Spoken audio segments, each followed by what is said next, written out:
Halo Sobat Discord Shop, We got you, bro. Oke, di sini kita kembali lagi akan membedah salah satu buku. Bukunya berjudul Bagaimana Mencari Kawan dan Mempengaruhi Orang Lain. Sebelumnya perkenalkan nama saya Aziz. Di sini Nama saya Okta, saya Miftah. Oke, untuk di sini kita akan membedah buku di bagian 3. Bagaimana minat orang lain mengikuti cara berpikir Anda. Kemudian di sini ada bab 9-nya, di bagiannya juga bab 9 apa yang diinginkan setiap orang. Oke, untuk di sini kalian sudah baca sampai mana aja? Kalau yang Okta dapat gitu ya Mas ya. Jadi di sini itu bukunya itu berbicara mengenai suatu ungkapan ajaib yang bisa menghentikan perdebatan, terus menghilangkan sakit hati juga gitu. Yes, kalau mau nambahin sedikit dari Mbak Okta, bukan menghilangkan sedikit hati, tapi kayak meminimalisir Ya. hati. Karena kan pasti setiap orang tuh punya keinginan yang berbeda-beda, pasti ya bertabrakan lah keinginannya. Aku pengennya ini, sedangkan yang lain inginnya itu. Nah, gimana cara kita itu kayak bersimpati, berpikir kayak mereka. Oh, mereka itu maunya disimpati gitu. Ya, tapi kalau Okta baca di sini ada sebuah cerita nih. Jadi kalau kayak gitu kita bersimpati itu juga harus melihat apa topik pembicaraan kita, terus orang itu juga bagaimana. Nah, di sini itu Okta membaca ada contoh itu seorang kriminal dari Amerika Serikat. Dia itu namanya Al Capone. Nah, dia itu seorang gangster, tapi dia juga pengusaha di Amerika. Kalau misalnya kita bersimpati sama dia, kita harus juga memilih kayak kita tuh simpatinya dia tuh jadi sosok pengusahanya atau gangsternya gitu loh. Dikarenakan itu kan kalau gangster kan ke hal yang negatif seperti itu. Tuh. Kemudian kalau Mbak Miftah. Nah, kalau dari aku sendiri, cerita yang dapat tuh dari seorang orang yang lagi belajar main piano, tapi dia bukunya panjang-panjang. Oke. Kan kalau buku panjang agak susah ya kalau mau main piano. Nah itu dia nggak mau potong kuku, tapi gurunya pengen dia potong kuku. Nah gurunya berpikir daripada aku masih marah-marah ke dia, mending aku bilang aja, kuku kamu tuh bagus, cantik, tapi better dipotong aja biar lebih mudahin kamu main pianonya, jadi lebih luas, lebih lancar lagi. Nanti kalau kamu udah lancar, kamu bisa manjain kuku lagi gitu.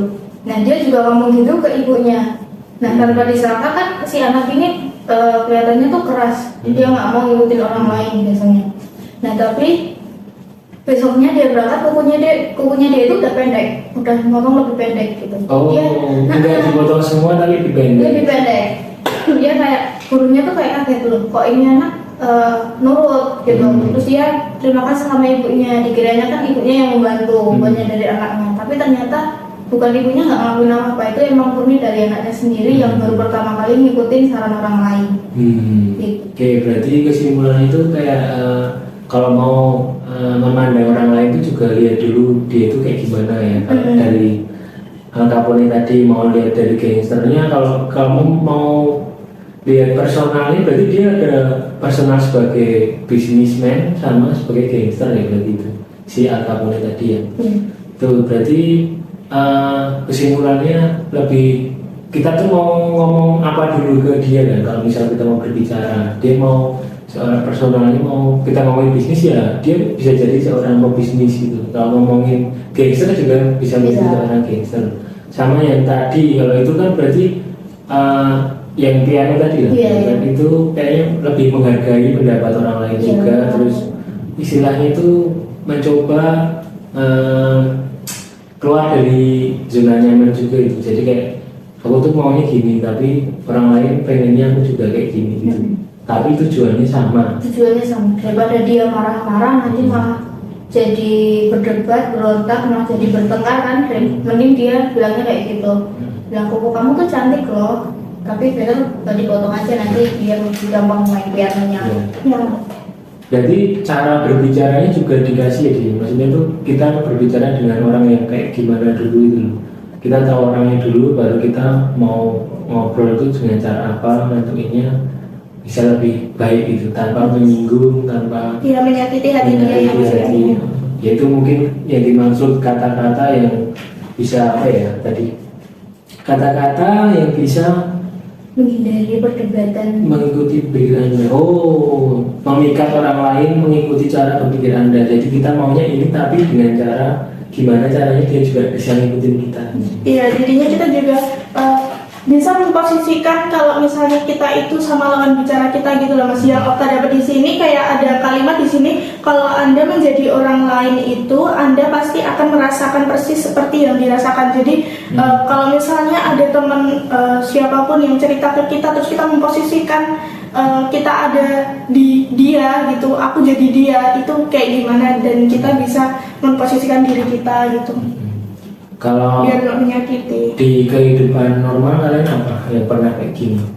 Kalau aku malah ini Mas, di paragraf pertama ini bab ketiga bagian 9 ini kan di sini ada suatu ungkapan ajaib yang bisa menghentikan perdebatan. Nah, aku tuh langsung kepikiran sama aku tuh yang sering kayak selalu bilang kalau misalnya punya keinginan sama siapa itu bilang tolong, maaf, sama terima kasih. Nah itu tuh menurutku itu bisa menghentikan perdebatan kata-kata kecil itu gitu. Kalau kita? Kalau sehari-hari sih kayak lebih ke mungkin dari komplain dari customer gitu ya. Pak kok ini daripada kita, padahal ya ada kesalahan juga dari customernya. Dia pesannya same day tapi dia mau dikirim hari itu juga, padahal udah sore kan nggak bisa. Nggak bisa. Nah daripada aku bilang kan nggak bisa karena ini udah same day, aturannya nggak bisa ini nih. Jadi aku lebih baik kayak bilang kamu maaf atas ketidaknyamanannya, yang ekspedisi dibeli itu ini jadi nggak bisa dikirim hari ini. Oh, dikasih pengertian ya Kak? Iya, nggak dikasih pengertian, terus sama Mbak Uta tadi bilang juga maaf gitu. Terus di akhir terima kasih udah di order gitu sih. Iya, walaupun itu bukan kesalahan kita, Iya, tapi ya kan harusnya kalau Sunday itu kan 24 jam dan itu tuh nggak harus hari ini gitu ya. Jadi kita harus merendah juga. Iya. Oke, berarti kayak kita kalau kayak kita ini kan jualan ya, maksudnya kita juga memposisikan diri kita sebagai customer juga. Jadi gimana sih caranya biar kita bisa memahami dia dengan cara kita memposisikan diri kita sebagai customer gitu. Oke, jadi intinya itu jadi lebih apa ya, lebih egonya ya diturunin ya. Iya, benar banget. Egonya diturunin, terus kalau mau sama lawan bicara itu siapa gitu, kamu tahu dulu ini orangnya kayak gimana. Jadi ternyata aku juga tahu kalau buat kayak podcast gitu, ternyata tuh si misalnya contoh dari Corbusier ya, dia ternyata melajari orang yang mau diundang itu. Jadi apa kayak biografinya apa, ini apa, biar tahu dia tuh mau nanyain apa, terus gimana cara nanyainnya itu. Oh iya. Gitu. Jadi lebih menghormati lawan bicara juga tuh. Kita tahu oh ini orangnya kayak gini, nggak bisa nih di situ yang ini, nggak bisa ini. Kita juga mau promosi, kita ini jualan ini ya automation data, perlengkapan kasir enaknya.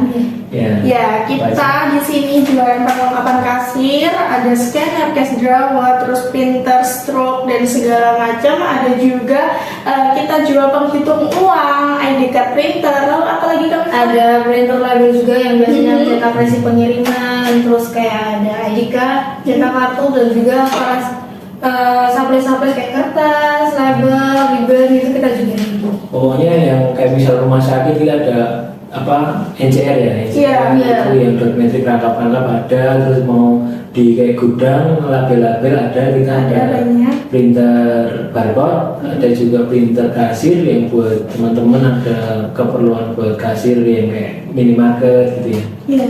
Itu scanner juga ada buat. Iya, Sekarang ada.